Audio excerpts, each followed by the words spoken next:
Hey, shalom to the hopeful elect. First and foremost, I'd like to give all honor, praises, and glory to Yahweh, Bahashem, Yahweh Shai, Bahashem Rakakwadash. Double honors to the apostles and elders at Great Millstone who teach the truth and rule well. This is a brother Yatab Yawala coming back from the GMS SF Bay Area camp. And I'm just doing another walk and talk.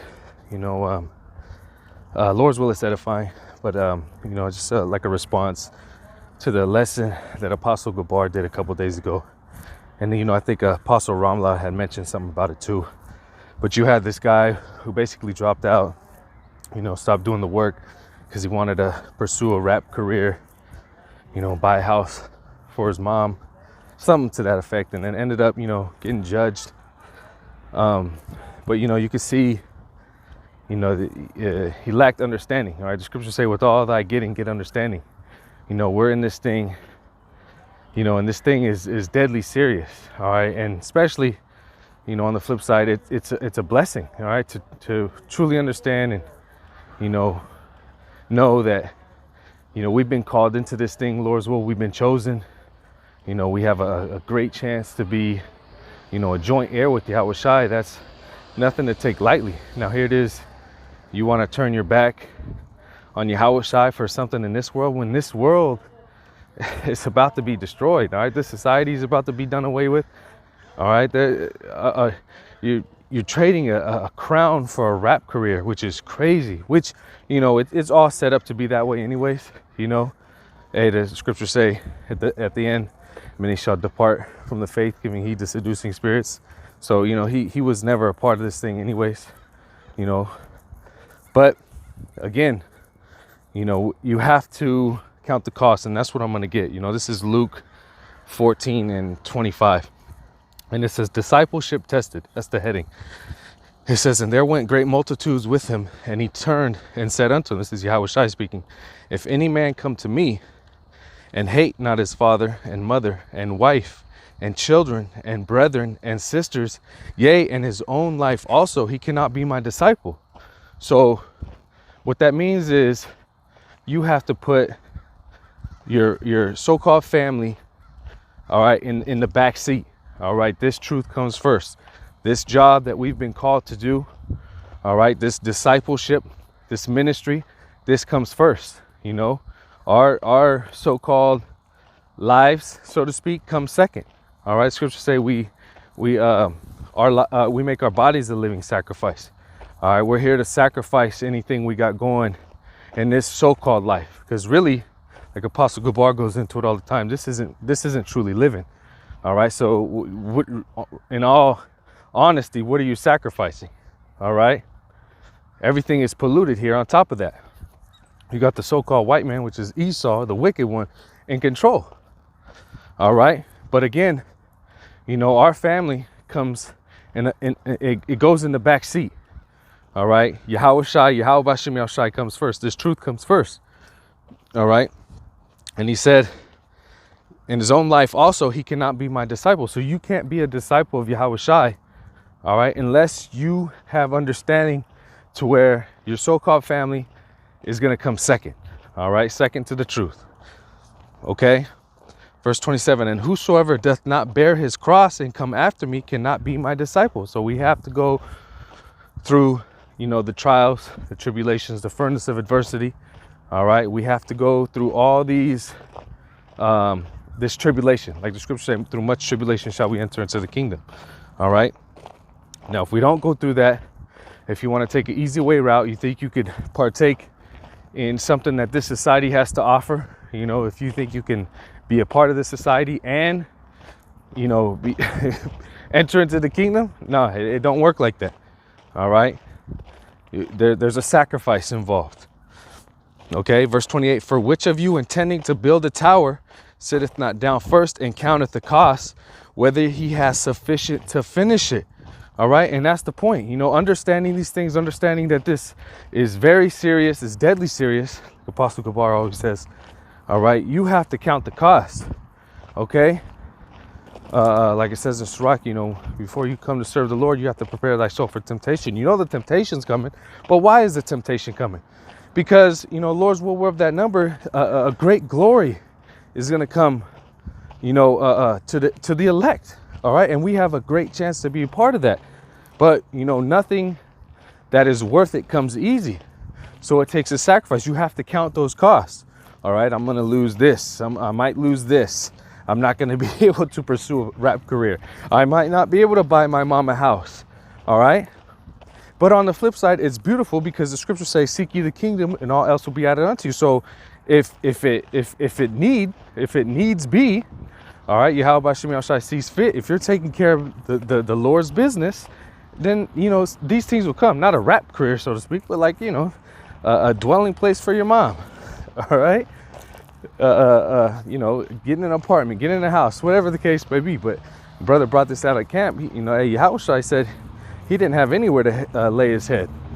So, hey, just being able to have this knowledge, this truth should be enough.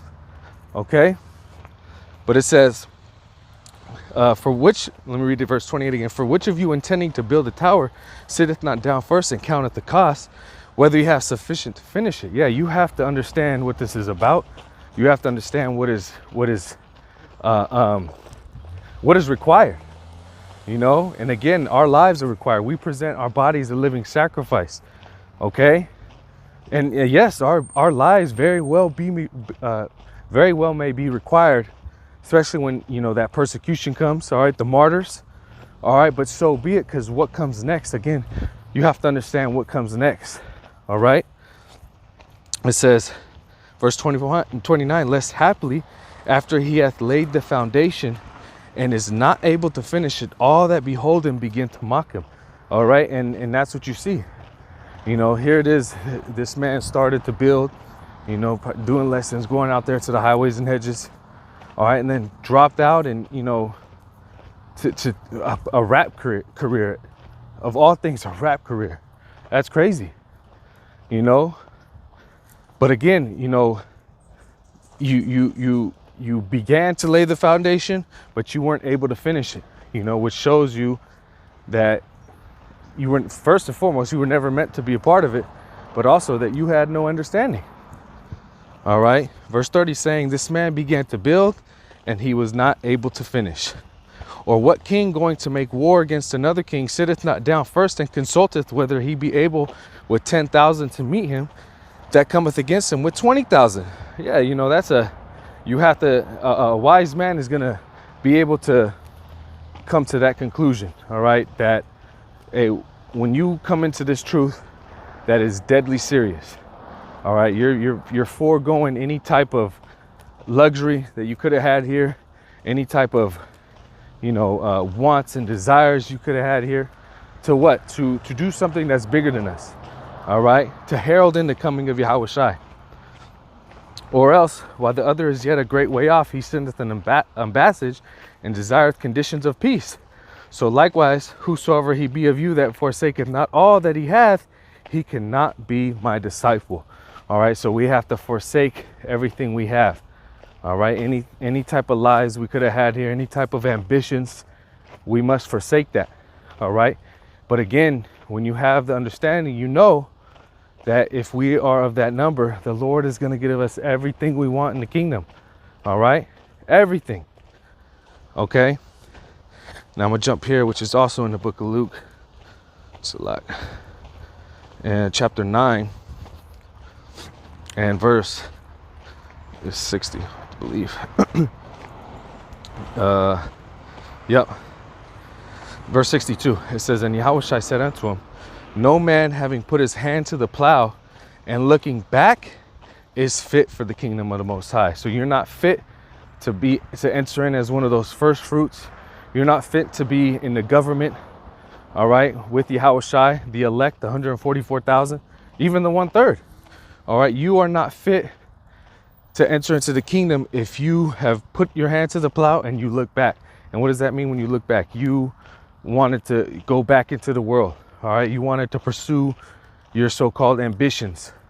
All right, you wanted to partake in what this world had to offer rather than herald in the coming of Yahushua in the new world, a righteous world at that. Again, Micah 2:10 tells us that this place is polluted. And, the more you learn, the more you grow in this thing, you can see that there's no way it could be worth it to go back.